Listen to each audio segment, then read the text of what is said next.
Peter. So, Lori, I got the feeling that my lunch might be interrupted with let me guess, wait, I'm having a vision, a matrimonial question. Yes. Son of a gun. Who would have known? Wait, let me snag a little calamari here. Okay, enjoy. So we're checking out this cool new restaurant called Coast, which is on the roof of Bisha Hotel. And they're doing a modern Californian style of cuisine. This is a little bit of quickly sauteed calamari, and it's beautiful, and a little remoulade. Looks fantastic. This is just opposite the pool deck with an amazing view of Toronto, and very cool place. Go. What do we So, need today? Peter, if a person is thinking about getting married, or possibly married and thinking about getting divorced, what would be a good idea in terms of protecting their family business, of things to do? So we could entitle this Covering Your ASS-ets. Oh, yes. Okay. So family businesses are a significant portion of what people fight about when they choose to separate. Remember in general that the Family Law Act says, and we're talking about a specific situation here where people are married. Yes.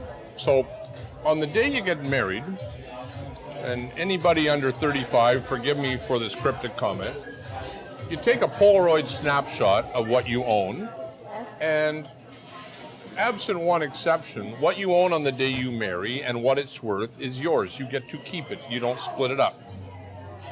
And then when you separate, you take another snapshot of what you have on the date of separation, and that's the stuff that gets divided up, valued, and divided, Right.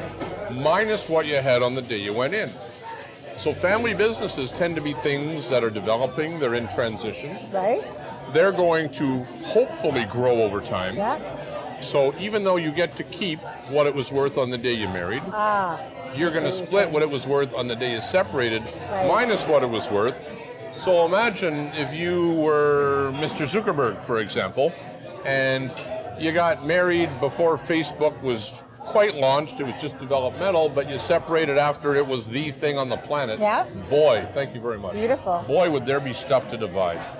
So, a couple of things. One, if we're talking about before, you're madly in love, you're going to get married, you have a family business, let's all say it together 20 times. Marriage contract, all go on.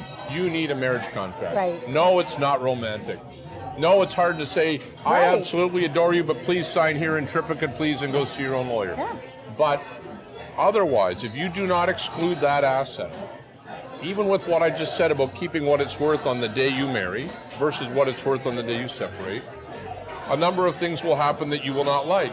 One, if it's not excluded by a marriage contract, you're going to have to go out and pay a significant sum of money to have it valued. Valuators are very, very dependable people. They do a fantastic job. They're worth every penny. I love them. I use them a lot. Yep. But their services don't come cheap. So imagine if you've got a fairly busy family business, well, let's say a car dealership with a couple of car dealership locations. Right. Evaluator is going to spend months figuring out what that business is worth, A, on the day you got married, B, on the day you separated. The other side's going to get their own valuations. Now you're going to have a 3-day trial with the evaluators on the witness stand arguing over what your stuff is worth. Imagine how you could avoid all that with a simple little 12-page marriage contract that says in paragraph 3, the family business is excluded from net family property calculations and shall not be divided, nor shall it be valued. It shall not form part of, insert the name of the person who owned it, net family property. All that grief has gone away. Yeah. Secondly, because it's likely going up in value and it has an amount to be divided, still leaves you with the problem that you may not necessarily have that cash sitting in the bank. So now the cash and the assets are all tied up in the family business. If you need to make an equalization payment, let's say the family business is worth $2 million when you get married, $5 million when you separate. So you've got a $3 million increase. You need to write a check to the other side for $1.5 million. You don't have that sitting in the bank. You got to find that money somewhere. If you need to go out and significantly pledge or mortgage the family business, or God forbid sell it, well, now you're killing the goose that lays the golden egg.